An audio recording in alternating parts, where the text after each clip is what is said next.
Full जोहार का नारा है, मरांग बुरू हमारा है।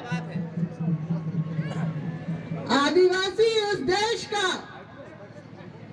मालिक रहा है, प्रकृति पूजक रहा है और उसने न सिर्फ अपने लिए गांव बसाया, व्यवस्था बनाई, अपने से ऊंचे पर्वत को अपना भगवान बनाया।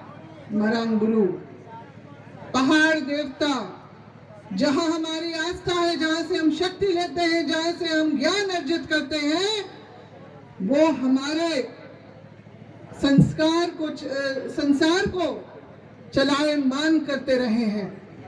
हमारी अपनी रूढ़िवादी परंपरा रही है जो हमारी विशेषता रही है और इसीलिए अंग्रेजों ने जिनके पूरे विश्व में राज किया, क्यों कर यहाँ के भूभाग के आदिवासियों के सामने उनको घुटने टेकने पड़े।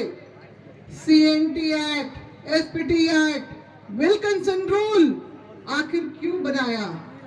हमारी अपनी पारंपरिक सामाजिक व्यवस्थाओं को बचाए रखने के लिए, क्योंकि अंग्रेज भी समझ चुका था कि आदिवासी जो स्वाभिमानी है वो संकोची जरूर है मगर स्वाभिमानी है। जल जंगल जमीन उसके लिए जमीन का टुकड़ा नहीं, उसके स्वाभिमान का हिस्सा है।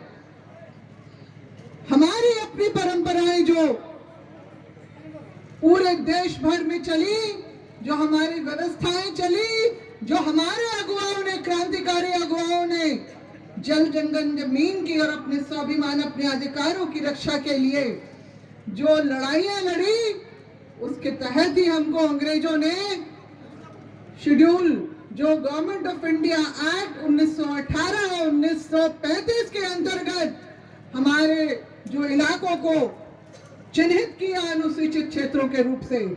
और आजादी की बात जब संविधान का निर्माण हो रहा था तो अनुच्छेद 244 के अंतर्गत भी हमें हमारी जो स्वशासन की व्यवस्थाओं को यथावत रखने का अधिकार हमें दिया गया है। तो ये हम तय करेंगे और ये हमको समझना होगा कि अगर हम लोगों ने अपने लिए रास्ता अंग्रेजों के समय और उसके बाद संविधान में भी जो बनाया है, जो जगह बनाई है, उसको कैसे बचाए रखना है। कोई रसूखदार पैसे वाला आके हमें नहीं बताए कि हमारी जो है परंपराओं को हमें कैसे निभाना है। हम अपनी परंपराओं के हिसाब से चलेंगे। कोई अपना जो पैसे का बल दिखा के यहाँ पर अपना नियम कानून यहाँ पर नहीं लागू करे। यहाँ पर अफसोस की बात है कि झारखंड निर्माण के बाद, जिसके लिए हमारे अगुवाओं ने अपना खून पसीना बलिदान किया, आज हमें कैसा झारखंड देखने के लिए मिल रहा है। क्या हमारा CNT act, SPT act, Wilkinson rule क्या यथावत लागू है? हमें ये इस बात को समझना है कि जो हमें विरासत में लेना है, मिला है, क्योंकि सब कुछ तो हमारे पूर्वज बना के चले गए। खेत बनाया, व्यवस्था बनाई, आस्था का जगह भी बनाया, अब बचाने की जिम्मेदारी हमारी है। तो फिर जिस तरह से 1911 में प्रिवी काउंसिल में जो हमारा आदिवासी समाज जिसमें जीता था कि मरांग बुरू पारसनाथ पहाड़ जो हमारा है, और उसके बाद आजादी के बाद भी जो जैन या फिर अन्य लोग जो हारे थे कि ये इस पहाड़ पे या हमारी अपनी जमीनों पर जो क्या हमारा स्वामित्व है, तो उसी को अभी हम लोगों को बरकरार रखना है। हम लोगों को समझना है कि हमारी विरासत क्या है और उसको कैसे बचाए रखना है। आज इस महाजुटान में सिर्फ संताली नहीं, यहाँ मुंडा, उरांव हो और बाकी समाज के भी लोग यहाँ आपका समर्थन, हम लोग यहाँ पर अपना विरोध जताने के लिए आए हैं, बताने के लिए आए हैं कि ये जमीन हमारी है, ये पहाड़ हमारा है, ये विरासत हमारी है। इसको बचाने का हम लोग जो है जी तोड़ कोशिश, जो भी अगर कानूनी लड़ाई फिर से लड़नी होगी तो हम वो भी करेंगे। और साथ ही साथ हम राज्य सरकार के साथ केंद्र सरकार को भी हम ये बताना चाहते हैं कि चेत जाएं, समझ जाएं, नहीं तो आने वाला वक्त सबके लिए मुश्किल होगा। क्योंकि आदिवासी समाज को, जैसे कि पूर्व की वक्ता ने कहा कि यहाँ पर राजनीति से ज्यादा हमारे अपने सामाजिक अगुवा के ही निर्देशन पे चलने की बात है। तो हम लोगों को और हमारे राजनीतिक जो हमारे धड़े हैं उनको इस बात को समझना होगा। और जो भी विधायक जनप्रतिनिधि हमारे साथ धोखा करे उनको उनकी जगह भी बतानी होगी। क्योंकि जिस समाज के बदौलत वो यहाँ पर पहुंचे, सदन में पहुंचे, बात रखने लायक हुए, अगर वो उसकी अस्मिता, उसका आधार, जीवन आधार और उसका अस्तित्व बचाने में अगर वो सक्षम नहीं है तो वो उस जगह में बैठने के लायक क्या, वो समाज से बहिष्कृत होने के उनका जो है एक अंजाम यही हो सकता है।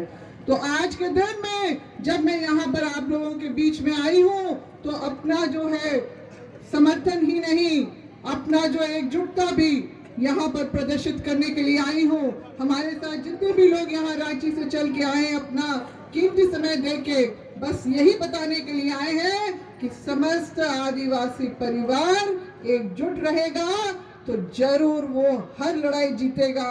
फिर ऐसे पैसे वाले जो समुदाय जो कहते तो हैं कि त्याग हमारा जो है धर्म का आधार है, मगर उनके ही जो मुनि, जिस तरह से उनकी बोलियां हमने सुनी वीडियो पे, तो नहीं लगता है कि वो त्याग नहीं, वो अत्याचार के भागीदारी बन रहे हैं, वो आडंबर के भागीदारी बन रहे हैं, वो अभिमान जो उनके मन से, जो एक मुनि के मुंह से जो जिस तरह का मार्गदर्शन होना चाहिए, क्या उसी पे जैन समाज चल रहा है? हम ये सवाल करना चाहते हैं। यहाँ हर तरफ हम लोग देख रहे हैं मंदिर ही मंदिर से ये इलाका पटा हुआ है। हमारा अपना जो जगह है वो कहाँ सुरक्षित है? हमारे अपने लोगों का अधिकार कहाँ सुरक्षित है? जो इस देश के राजा रहे, जो इस इलाके के राजा रहे, उनका अधिकार कहाँ सुरक्षित है? तो इसके लिए समस्त आदिवासी समाज को आगे आना होगा, सबको आगे आना होगा और बताना होगा। यही वक्त है सबको चेताने के लिए कि आदिवासी को मत छेड़ो, नहीं तो फिर आने वाला वक्त तुम्हें सबक वो सिखाएगा कि तुम क्या हो, ये तुम ये भी भूल जाओगे और सिर्फ आदिवासी को ही याद रखोगे। जोहार, फुल जोहार। और मैं नारा याद देना चाहूंगी, एक तीर एक कमान, सब आदिवासी एक समान। एक तीर एक कमान, सब आदिवासी एक समान। धन्यवाद।